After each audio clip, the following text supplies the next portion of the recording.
સ્પર્ધાત્મક પરીક્ષાને લગતા દરેક વિષયોના વિડીયોઝ, ડેઇલી કરંટ અફેર્સ તથા નવી ભરતીની માહિતી મેળવવા માટે જોતા રહો અમારી યુટ્યુબ ચેનલ ICE રાજકોટ અને અમારી ચેનલને સબસ્ક્રાઇબ કરો તથા બેલ આઇકોન પ્રેસ કરો જેથી દરેક નવા વિડીયોની નોટિફિકેશન મેળવી શકો. નમસ્કાર વિદ્યાર્થી મિત્રો, ICE ના YouTube ચેનલમાં આપ સૌનું હાર્દિક સ્વાગત છે. મિત્રો, આજે આપણે જે ઇમ્પોર્ટન્ટ કરંટ અફેર્સના ટોપિક પર ચર્ચા કરવાના છીએ, સૌપ્રથમ એ ટોપિકનું લિસ્ટ જોઈએ. તો પ્રથમ છે કથકલી ઉત્સાદ ગુરુ ચેમનચેરી કુન્હીરમન નાયરનું જે છે અવસાન થયું છે તેના ઉપર વાત કરશું. સેકન્ડ છે ભારતની હથિયારોની આયાત જે છે ઘટી છે, તેનો પર એક રિપોર્ટ છે શિપરીનો, એની વાત કરશું. ત્રીજું છે આયા વેંકુડા સ્વામીકલની વાત કરશું. ચોથી એક કહેવાય ને એક એપ્લિકેશન લોન્ચ થઈ છે આત્મનિર્ભર રોકાણકાર મિત્ર, એની ઉપર વાત કરશું. એના પછી વાત કરીએ તો નામાંકિત સાંસદો માટે દળ બદલ વિરોધી કાયદાની જોગવાઈ પ્રાધાન્યતા, એની ઉપર વાત કરશું. અને છેલ્લે છે અરુણોદય યોજના ઉપર વાત કરવાના છે. તો ચાલો મિત્રો શરૂ કરીએ. તો પ્રથમ જે ટોપિક છે કથકલી ઉત્સાદ ગુરુ ચેમનચેરી કુન્હીરમન નાયર. શા માટે ઇમ્પોર્ટન્ટ છે? તો કે તાજેતરમાં પ્રખ્યાત ખાસ કરીને નૃત્ય યાદ રાખજો મિત્રો, કથકલી. કલી ક્યાંની છે? તો યાદ રાખવાનું કલી કેરળની હોય. કલી કેરળની હોય. તો કથકલી નૃત્યાંગ ગુરુ જે ચેમનચેરી કુન્હીરમન નાયર જે છે એનું કેરળના કોઝિકોડમાં 105 વર્ષની ઉંમરે જે છે અવસાન થયું છે. તેમને ભારતીય શાસ્ત્રીય નૃત્ય, હવે કયા કયા શાસ્ત્રીય નૃત્ય છે એનું લિસ્ટ પણ હું તમને આપીશ મિત્રો. તો શાસ્ત્રીય નૃત્યોને કેરળમાં લોકપ્રિય બનાવવામાં મહત્વની ભૂમિકા તેને ભજવી હતી. તો જે આપણે શાસ્ત્રીય નૃત્ય છે કેરળમાં ફેમસ થાય કે લોકોને એટ્રેક્શન આવે એ માટે ભૂમિકા ભજવેલી હતી. તેનો જન્મ જે છે એ કુન્હીરમન નાયરનો જન્મ 16 જૂન 1916 ના રોજ થયો હતો. હવે એને ખાસ કરીને કીધું કે કથકલીમાં ફાળો આપેલો છે. તો કથકલીની વિશે વાત કરીએ તો કથકલીને ત્યાં કલ્લાદી કોડન શૈલીના નિષ્ણાત હતા. હવે કથકલીમાં અલગ અલગ 3 શૈલી આવે છે. એમાંની એક છે કલ્લાદી કોડ શૈલી, બીજી એક છે વેટ્ટાયો અને એક છે કપલિંગડુ. તો કહેવાય ને કે કથકલીની જે કલ્લાદી કોડન શૈલી છે એના તેઓ નિષ્ણાત હતા. કલ્લાદી કોડન શૈલીની શરૂઆતમાં ચાથુ પન્નીકર અશન દ્વારા જે છે કહેવાય કે દ્વારા કરવામાં આવતી હતી. તો યાદ રાખો કલ્લાદી કોડન શૈલીની શરૂઆત જે છે એ ચાથુ પન્નીકર અશન દ્વારા કરવામાં આવી હતી. અને કથકલીના 3 મુખ્ય શૈલી છે. તો એમાંની એક જે છે વેત્તાથુ છે, એક છે કપિલિંગડુ છે અને એક જે છે કલ્લાદી કોદન. અને કલ્લાદી કોદનની શરૂઆત જે છે એ યાદ રાખજો કે ભાઈ પન્નીકર અસન દ્વારા કરવામાં આવી અને તેઓના નિષ્ણાત હતા. કલ્લાદી કોદન શૈલીના 3 પાસાઓમાં આપણે જાણીએ છીએ, ઓલરેડી એક વખત કરંટમાં પણ આવી ગયું છે, નૃત્ય અને નાટ્ય. તો નૃત્યમાં શું થાય કે નૃત્યની લય તેના મૂળ સ્વરૂપમાં, નૃત્યનો અર્થ છે અભિવ્યક્તિ ઘટક એટલે કે મુદ્રાઓ અને હરકતો. જોતા હોય ને આપણે આમથી આમ ફેરવતા હોય તો એ અલગ અલગ મુદ્રાઓ છે. અને નાટ્ય એટલે કે નાટકીય તત્વ એટલે કે પાત્રનું અનુકરણ, જે આખું બધું પહેરીને આખો પાત્ર ભજવતા હોય છે એ રીતે એમ. તો નૃત્ય અને નાટ્ય એને સમાન મહત્વ આપે છે.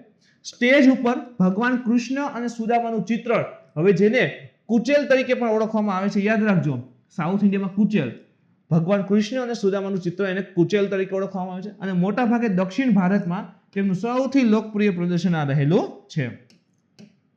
એના પછી જોઈએ તો પુરસ્કાર અથવા સન્માન તેઓને પ્રાપ્ત થયા હતા. તો ગુરુ ચેમનચેરીને વર્ષ 2017માં પદ્મશ્રીથી નવાજવામાં આવેલા હતા. કથકલી ઉપર વાત કરીએ તો ભારતના જે ટોટલ 8 શાસ્ત્રીય નૃત્ય રહેલા છે એમાંનું એક છે. તો યાદ રાખો, સંખ્યા પૂછી શકે કેટલા શાસ્ત્રીય નૃત્ય છે, તો 8 શાસ્ત્રીય નૃત્ય છે. તે નૃત્ય, સંગીત અને અભિનયનું મિશ્રણ છે. તેમાં નૃત્ય કરવામાં આવે છે, સંગીત હશે એટલે વાદ્ય હશે બધું, અને સાથે અભિનય પણ રહેલો છે. તો ત્રણેયનું 3 મિશ્રણ છે.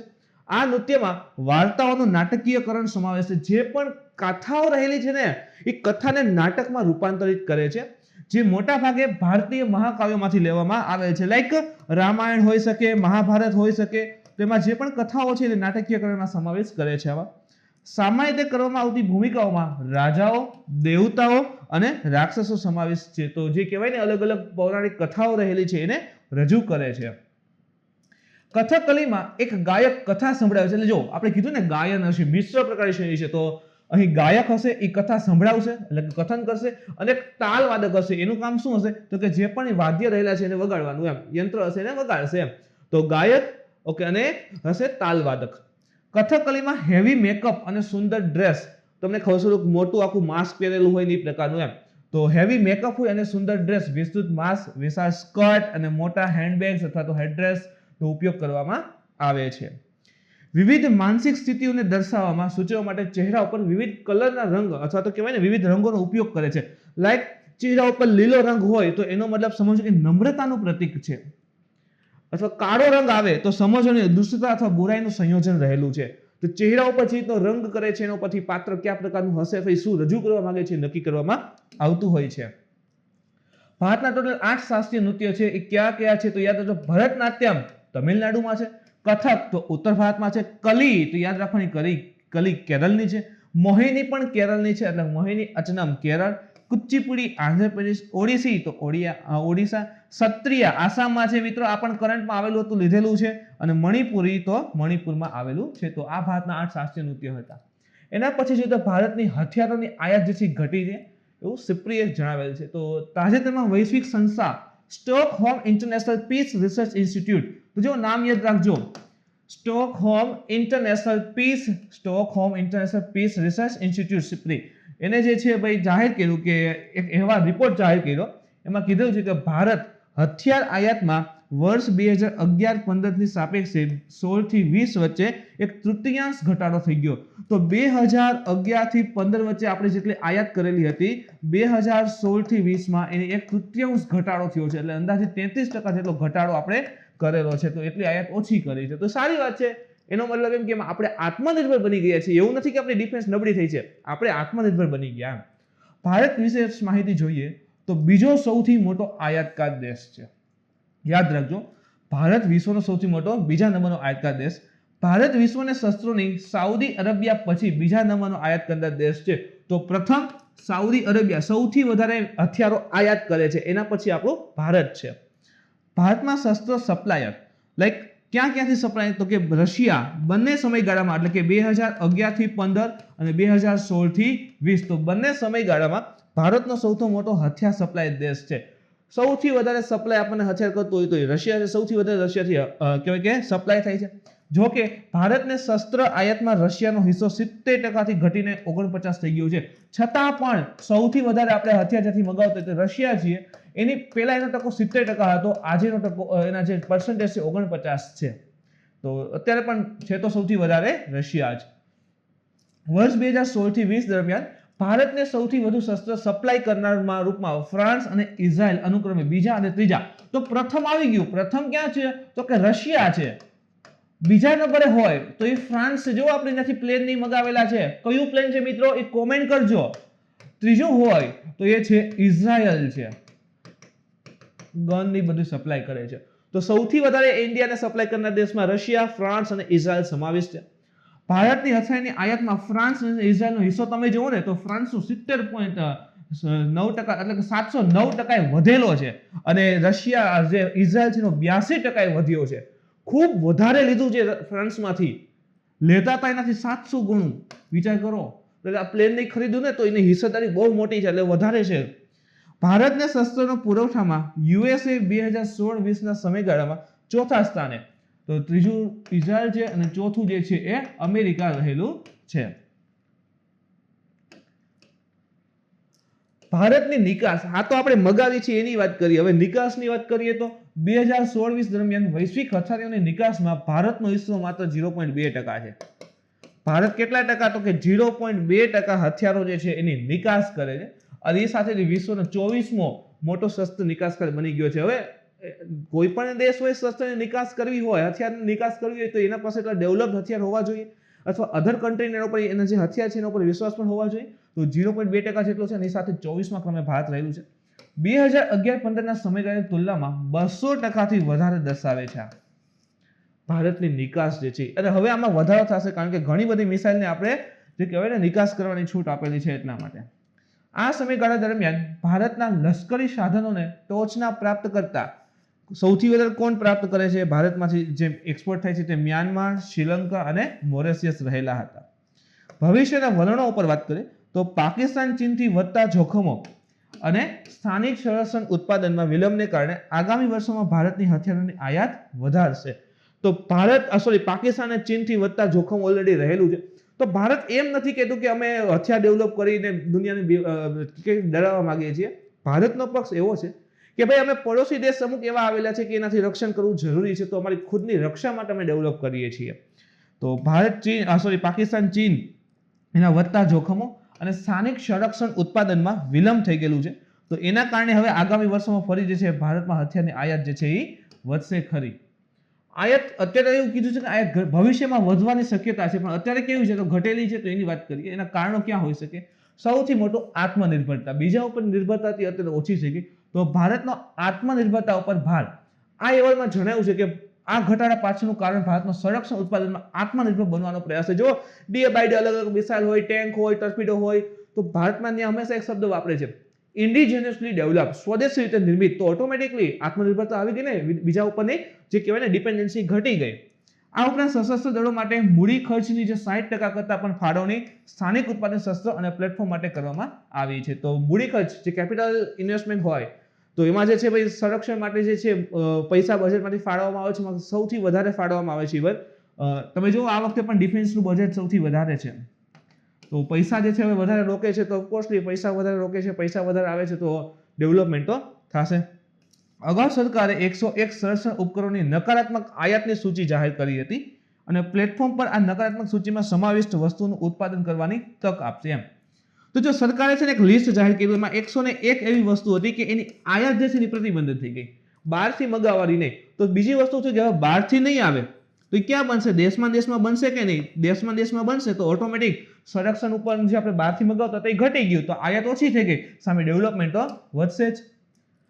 જટિલ ખરીદી પ્રક્રિયા. હવે જો આપણે એવું કે ચલો રશિયા પાસેથી આ વસ્તુ ખરીદે, ફ્રાન્સ પાસેથી પ્લેન ખરીદવા છે, તો કઈ એવું નહીં કે હાલો ઓર્ડર કરી દીધો ફોન કરીને કે ભાઈ ઝોમેટો જેમ કે આટલા પ્લેન જોઈએ છે, બોલો કેટલા છે. આખી એની પ્રોસેસ હોય, તો એ પ્રોસેસ બહુ વધારે જટિલ રહેલી છે. ભારતીય હથિયારોની આયાતમાં ઘટાડો મુખ્યત્વે તેની જટિલ પ્રાપ્તિ પ્રક્રિયાઓને કારણે પણ આવ્યો છે, જે રશિયન શસ્ત્રો પરની નિર્ભરતા ઘટાડવાના પ્રયત્નો સાથે જોડાયેલો છે. તો એના દ્વારા એક જટિલ પ્રક્રિયા છે. બીજી વસ્તુ ડીલ થાય છે તો ભાઈ આ તે જવાબ આપવા બધું ફાઇનાન્સ ક્યાંક ને ક્યાંક બધા ફેક્ટરને કારણે આયાત જે છે એ ઘટી ગઈ છે. આંતરરાષ્ટ્રીય પરિવહન.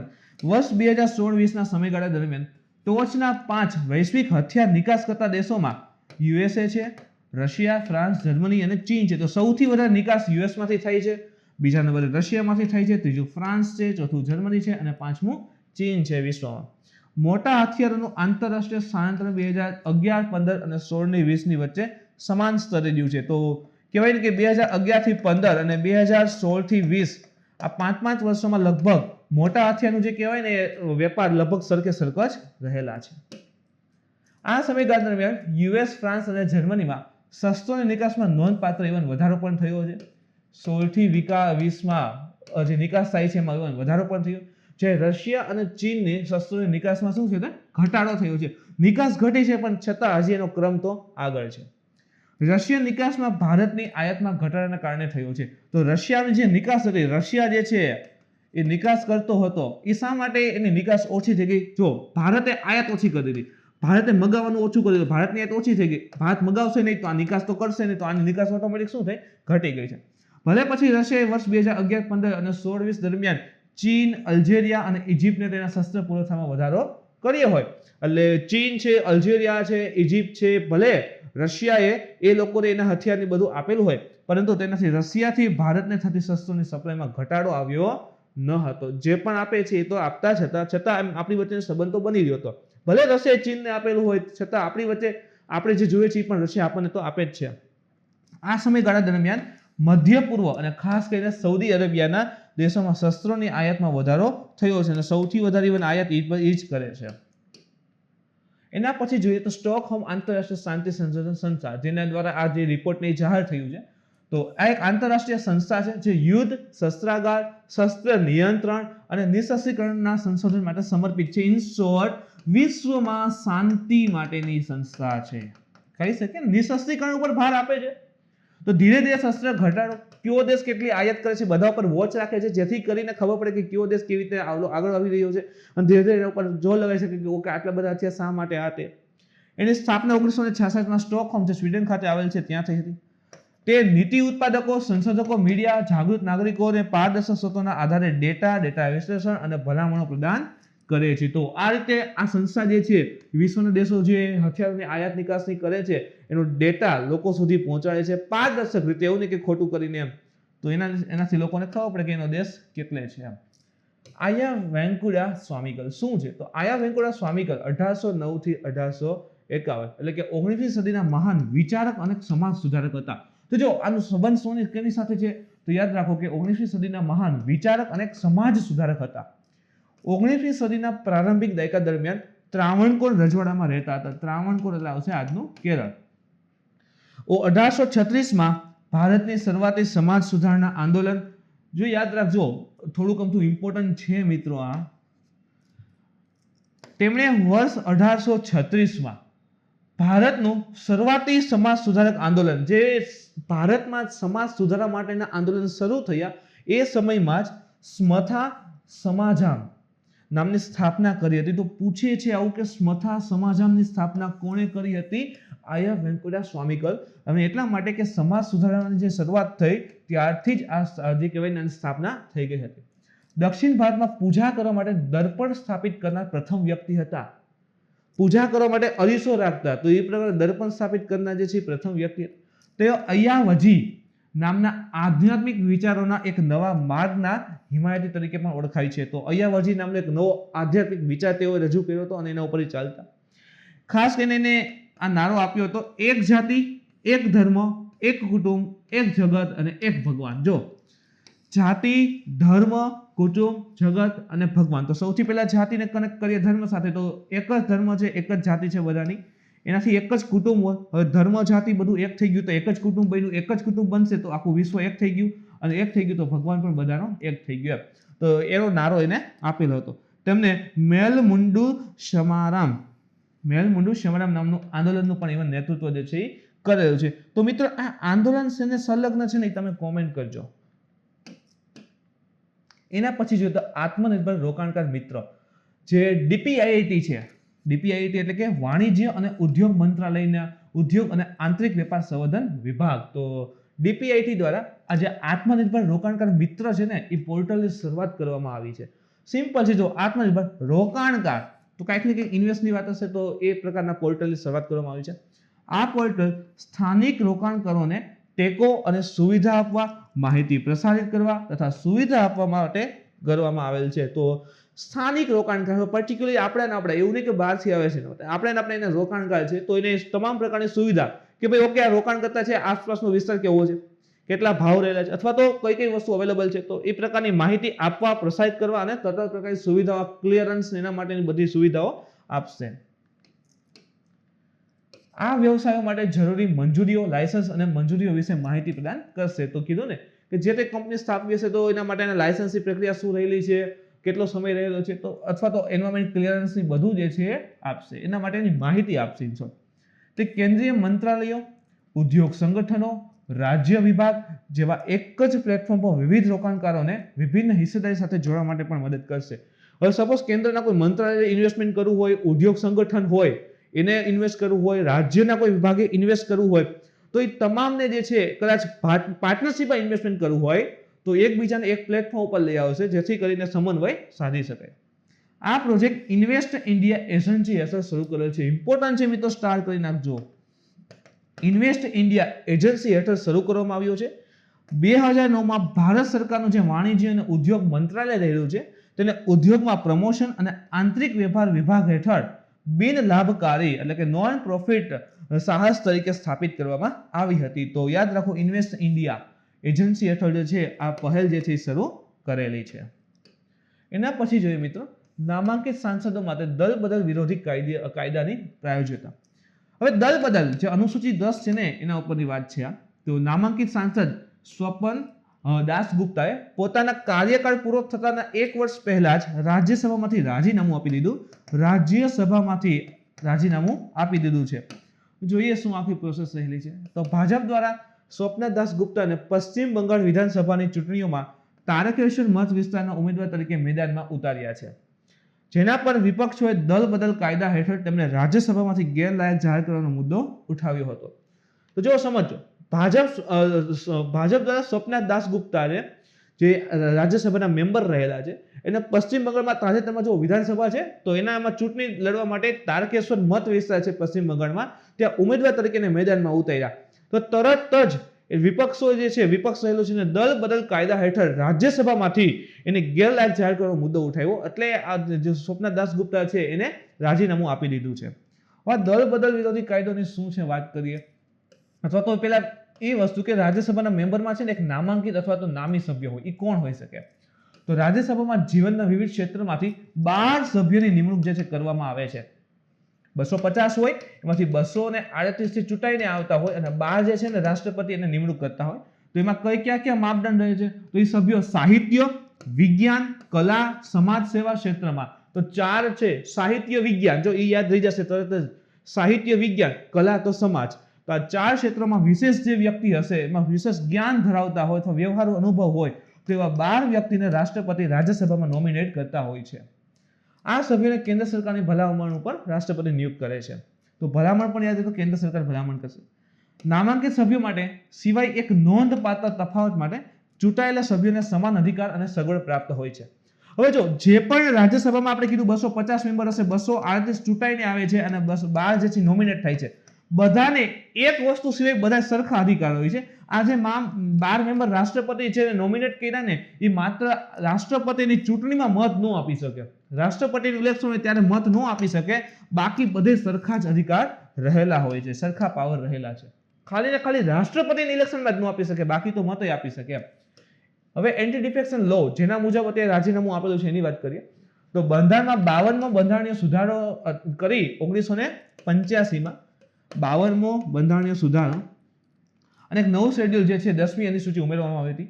આ સુધારનો હેતુ સંસદ સભ્યો અને ધારાસભ્યો, એટલે ખાલી એવું નથી કે સંસદ માટે લાગુ પડે છે, સંસદ અને વિધાનસભા ધારાસભ્ય બંને માટે લાગુ પડે છે. તો કેન્દ્ર અને રાજ્ય બંને લેવલ ઉપર તેમના મૂળ રાજકીય પક્ષો કે જેની ટિકિટ પર તેઓ લડ્યા હતા તેના સિવાયના અન્ય પક્ષોમાં જોડાવા પર પ્રતિબંધ લગાવીને સરકારોમાં સ્થિરતા લાવવાનો છે. તો સપોઝ કે કોઈ અત્યારે જે છે ધારો કે એબીસી નામનો પક્ષ જે છે સ્ટ્રોંગ રહેલો છે, એમાં ઉભા રહી જીતી અને પછી પક્ષ એ પક્ષ છોડીને બીજા પક્ષમાં જતા રહેશે તો સરકાર હલબલી જાય કે અમારામાંથી જીતીને બીજામાં વયા જાય છે. તો આ શું થાય કે એનાથી બચવા માટે આ પ્રકારની જે કહેવાય ને 10મી અનુસૂચિ લે છે દલ બદલ વિરોધી અથવા તો એન્ટી ડિફેક્શન લો, એટલે કે આજે જેમાં ચૂંટાય છે ને એમાં જ રહેવું પડે, અધરવાઇઝ એની જે કહેવાય કે પદ જે છે એ દૂર થઈ જશે. આ અંતર્ગત રાજકીય નિષ્ઠા બદલતા સભ્યોને સંસદીય સભ્યપદથી વંચિત કરવા અથવા મંત્રી બનવા પર પ્રતિબંધ મૂકવાની જોગવાઈ કરેલી છે. તો જે રીતે આ દલ બદલ કરી નાખશે તો એને આ સંસદીય પદ જે રહેલું છે એનાથી મુક્ત થઈ જાય, પછી મંત્રી પણ બની શકે નહીં, તો એના માટેની જોગવાઈ કરી છે. આ કાયદાને એવા સંજોગોને નિર્દેશ કરવામાં આવ્યો છે કે કોઈ કે હેઠળ ધારાસભ્ય દ્વારા રાજકીય પક્ષ બદલાય, જો ધારાસભ્ય દ્વારા રાજકીય પક્ષ બદલાય તો કાયદાકીય પગલાં લેવામાં ઇવન આવી શકે છે. રાજકીય પક્ષ બદલાય તો કાયદાકીય પગલાં પણ લઈ શકે છે. આ કાયદો પક્ષ બદલતા સાંસદોના સંદર્ભમાં 3 પ્રકારની પરિસ્થિતિ નિર્ધારિત કરશે, એટલે કે 3 પ્રકારની સ્થિતિની અંતર્ગત જે છે એનું પદ લેપ્સ થઈ જશે, પદ મુક્ત થઈ જાય. જેમ કે જ્યારે કોઈ સભ્ય જેની ટિકિટ પર ચૂંટાયેલ હોય સ્વેચ્છાએ તે પક્ષનું સભ્યપદ છોડી દે અથવા તો ગૃહમાં તે પક્ષની વિરુદ્ધ મત આપે. પેલું તો સપોઝ કે તમને કીધું મુજબ ધારો કે એબીસી નામનો પક્ષ છે, આમાંથી ચૂંટાય છે અને ઓકે ચલો સંસદમાં આવે છે, હવે એને રહેવું નથી તો પોતાનું રાજીનામું આપી દે અથવા તો ગૃહમાં જે મત આપવાનું હોય એની વિરુદ્ધમાં જઈને ધારો કે એની સામે XYZ પક્ષ હોય તો એને મત આપે, તો એ રીતે દૂર થઈ જશે ને પદ ઉપરથી. જ્યારે કોઈ સ્વતંત્ર ઉમેદવાર ચૂંટાય અને ચૂંટણી પછી રાજકીય પક્ષમાં જોડાય, હવે ધારો કે અપક્ષ છે, બરાબર, બીબીસી નામનો એક અપક્ષ છે, ચલો બીડીસી નામનો અપક્ષ છે, હવે સ્વતંત્ર ચૂંટાઈને આવે છે અને પછી એમ કે હવે મારે એબીસી જોડાવું છે, તો એમાંય નહીં હાલે, તો પણ એનું જે પદ છે લેફ્ટ થઈ જશે. આગળ જોઈએ તો સાંસદોના સંદર્ભમાં, હવે આ તો આપણે જોયા કે ભાઈ ચલો સભ્ય તરીકે ચૂંટાય છે, અપક્ષ તરીકે આવે છે. સાંસદના સંદર્ભમાં કોઈ કાયદો સ્પષ્ટ કરે છે કે જો કોઈ સભ્ય ગૃહમાં નામાંકન થયાના 6 મહિનાની અંદર કોઈ પણ રાજકીય પક્ષમાં જોડાવાનું પસંદ કરી શકે છે. તો આપણે જાણીએ છીએ કે રાજ્યસભામાં 12 લોકોને નોમિનેટ કરવામાં આવતા હોય છે. તો આ 12 લોકોમાંથી સપોઝ કે કોઈ પણ વ્યક્તિ 6 મહિનાની અંદર કોઈ એમ કે XYZ માં જોડાવું છે તો ઓકે વાંધો નથી, પણ આફ્ટર 6 મંથ એમ કહેશે કે મારે XYZ માં જોડાવું છે તો એ પોસિબલ હશે નહીં, તો એ મુજબ અહીં પણ કાયદો રહેલો છે. હવે પછી છે મિત્રો અરુણોદય યોજના. તો ડિસેમ્બર 2020માં આસામ સરકાર દ્વારા શરૂ કરાયેલી આ અરુણોદય યોજના રાજ્યની સૌથી લોકપ્રિય યોજનાઓમાંની એક છે. જોઈએ યોજનામાં શું છે એવું. તો આ યોજના હેઠળ આસામના ગરીબ પરિવારોની જે મહિલા રહેલી છે, મહિલા સભ્યો, એને 830 રૂપિયા માસિક સહાય આપવામાં આવે છે. તો જે પણ ગરીબ પરિવારમાંથી મહિલાઓ રહેલી છે ને દર મહિને 830 રૂપિયાની સહાય જે છે કરવામાં આવે છે. DBT through direct benefit transfer સીધા બેંકના એકાઉન્ટમાં જમા થશે. તો સ્કીમ હોવાથી ટેકાની રકમ સીધી પરિવારના મહિલા જે આખો પરિવાર હોય એની કોઈ જે વડા કહેવાય ને વડા એટલે કે એનું જે મેઇન મેમ્બર મહિલા મેમ્બર હશે સીધા એને મોકલવામાં આવે છે કારણ કે એ આખા પરિવારના મુખ્ય કેરટેકર છે. આખો પરિવાર એની જવાબદારી બની ગયો છે એટલે પરિવારની જે મુખ્ય વડા હશે તો એના ખાતામાં ડાયરેક્ટ ટ્રાન્સફર કરવામાં આવશે. પણ યાદ રાખજો મહિલા હોવા જરૂરી છે. આ યોજના ગરીબ અને જરૂરિયાતમંદ પરિવારોને તેમના પૈસા ઈચ્છા પ્રમાણે ખર્ચ કરવા માટે એક વિકલ્પ આપે છે. એટલે કે જે પણ ગરીબ અને જરૂરિયાતમંદ પરિવારો હોય એને 830 રૂપિયાની સહાય આપે છે તો થોડા ઘણા એની ઈચ્છા મુજબ ઇવન વાપરી શકે છે. આ યોજનાનો લાભ મેળવવા માટે ફક્ત આસામની કાયમી રહેવાસી મહિલાઓ જ અરજી કરી શકે છે. તો એવું નહીં કે ચલો માઇગ્રન્ટ વર્કર્સ છે યુપી બિહાર અથવા વોટેવર ગમે તે વિસ્તારમાંથી આવી ત્યાં વસે છે એને પણ લાભ મળશે ના. ઓનલી આસામને મૂળ નિવાસી હશે તે અને અરજદારના સંપૂર્ણ પરિવારની આવક પ્રતિ વર્ષ 2 લાખથી ઓછી હશે તો આનો લાભ મળશે. આ યોજનાગત અપંગ સભ્યો, છૂટાછેડા અથવા તો વિધવા અથવા તો અલગ અથવા તો અપરિણિત મહિલાઓ વાળા પરિવારો વિશેષ પસંદગી આપવામાં આવશે. તો પહેલી પસંદગી તેઓને આપે છે.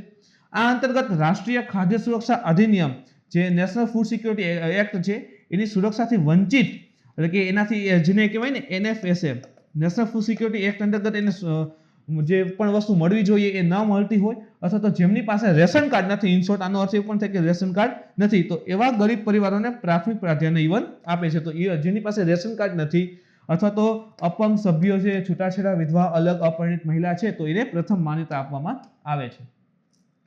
મહિલા સભ્ય વગરના પરિવારો, જે પરિવારમાં કોઈ મહિલા સભ્ય નથી અથવા સાંસદનું ફેમિલી હોય, ધારાસભ્ય હોય, ભૂતપૂર્વ અથવા તો વર્તમાનમાં પંચાયતી રાજ સંસ્થાઓના સભ્ય હોય અને શહેરી સ્થાનિક સંસ્થાઓના સભ્ય, ગવર્મેન્ટ ઓફિસર રહેલા હોય, સહકારી મંડળીના કર્મચારી હોય તો આ બધાને આ યોજનામાં સમાવેશ કરેલા નથી, આને યોજનાનો લાભ મળતો નથી.